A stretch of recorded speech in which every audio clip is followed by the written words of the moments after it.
ಮೊದಲನೇದಾಗಿ ಟೇಪ್ ಹಚ್ಚಂಗಿಲ್ಲ. ಈಗ ಅಲ್ಲಿಂದ ಹೊಡೆದು ಬಂದಂಗೆ ನೋಡಲ್ಲ, ನಮ್ಮ ಒಂದು ತೋರಿಸಿದ್ರು ಹಾಡಿ ಒಳಗೆ ಹಾಡಿನೇ ಇಟ್ಬಿಡ್ತು ಒಳಗೆ. ಟೇಪ್ ಹಚ್ಚಂಗಿಲ್ಲ, ಆಮೇಲೆ ರೋಡ್ ಮೇಲೆ ನಿಂದ್ರಂಗಿಲ್ಲ, ಆಮೇಲೆ ಹಿಂದೆ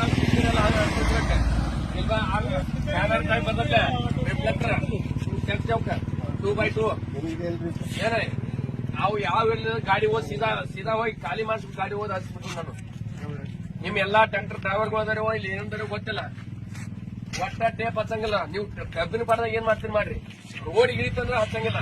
ನಮ್ಗೆ ಎಲ್ಲೇ ಕೇಳಿತಂದ್ರೆ ಪೂರಾ ಹೊರಗೆ ನುಕ್ಸಾನ್ ಮಾಡ್ರೆ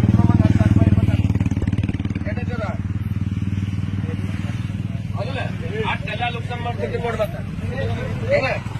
ಹಾಡಿಂದ ನೋಡ್ಲಿ ಹೊರಗ ಹಾಡಿ ಇಟ್ಟೇನಿ, ಹಾಡಿನ ಹೊಡಿತೀವಿ ನೋಡಿ ಬರ ಕಸ ಆಗ ನೀವು ಏನು ಮಾಡಂಗಿಲ್ಲ.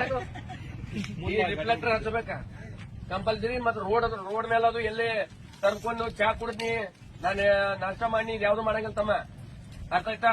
ಯಾಕಂದ್ರ ಈ ಟ್ರ್ಯಾಕ್ಟರ್ದವ್ರದಿಂದ ಸುಮಾರು ಜನ ಸಾಯ್ಲತ್ತಾರ ಆಕ್ಸಿಡೆಂಟ್ ಆಗಿ.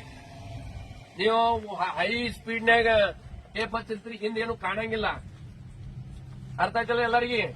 ದಯಮಾಡಿ ನಿಮ್ಮಿಂದ ಒಬ್ರ ಜೀವನ ಉಳಿಲಿ, ಒಂದು ಫ್ಯಾಮಿಲಿ ಉಳಿಲಿ. ಅವರು ನಿಮ್ಗಂತ ಅಕ್ಕ ತಂಗಿ ಹೆಂಡತಿ ಮತ್ತು ಎಲ್ಲರೂ ಇರ್ತಾರ. ಅವ್ರಿಗೆಲ್ಲರೂ ಅವ್ರ ಫ್ಯಾಮಿಲಿ ಏನ್ ಮಾಡ್ತೀವಿ, ನಿಮ್ಮೆಲ್ಲ ಕಾಡ್ಕೊಂಡ್ರು ಸರಿಯಾಗಿ ಇಟ್ಕೋಬೇಕು. ನೀವೆಲ್ಲ